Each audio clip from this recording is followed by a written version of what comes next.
Hello, mga nagugupang Ginoo ng San Jose. Can you introduce yourself to our viewers? Hi, good afternoon. My name is Wenzel Marco Costa and I am 22.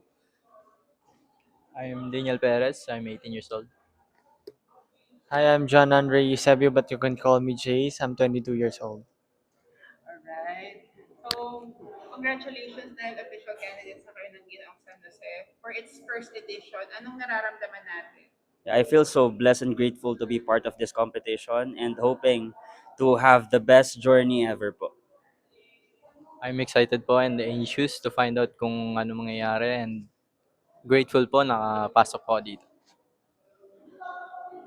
Same din po, excited and grateful that nakapasok ako and see you sa Barangay San Jose. Yun po. Pero ayan, I'm seeing familiar faces and fresh faces. So, what encouraged you to join this pageant?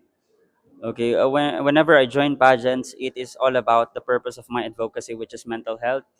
And this is the reason why I am here. It is because to amplify voices of those voiceless, and more importantly, is that to focus on the importance of mental health awareness po. For me po, hindi ko pa po naabot yung milestone nila. Pero I'm doing this for my people around my age and for the youth and also for my parents to make them proud po. For me naman po is to promote my advocacy and also to improve myself and yun lamang po. Ayan. I know, Wenzel, you have joined several pageants, even one national pageant. Apo. So, anong lesson yung dadalhin mo from those experiences dito sa Ginoo San Jose? I think the same thing is that the motivation that I have and the inspiration that I have. And when it comes to the lesson is that just keep on joining, don't give up. You know what? Ngayon taon po halos runner up ako. But I still keep on dreaming, I still keep pursuing the goals that I have because in the end, you have the right time for yourself. Kayo, kayong dalawa, first time niyo bang mag-pageant? Hindi po.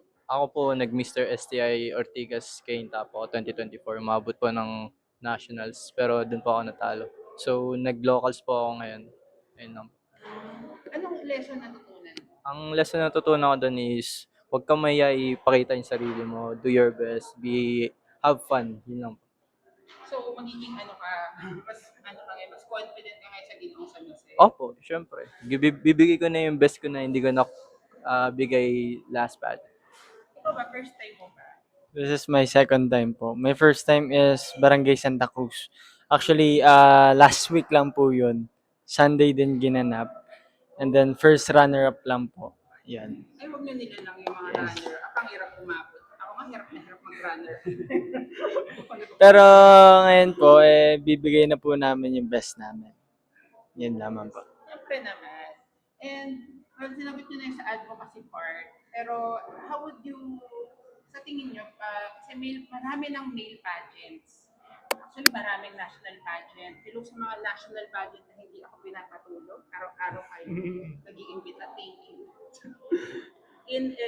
Nationally and also provincially, meron din siyempre natin. How would you elevate male pageantry despite mga stigma against male pageantry?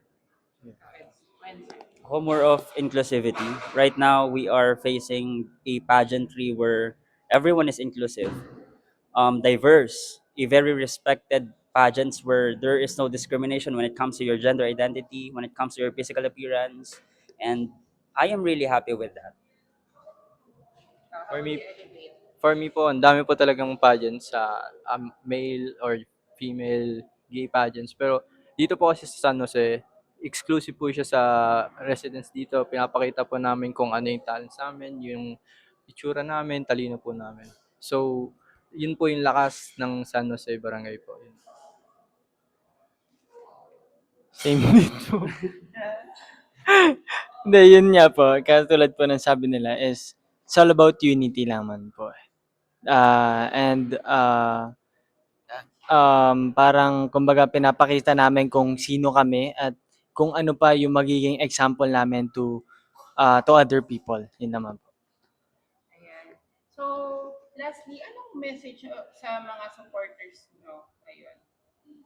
Okay, the only message that I can give is that keep on supporting me and thank you for supporting me because even na nakikita nyo na ako palagi, you are still there for me, supporting me.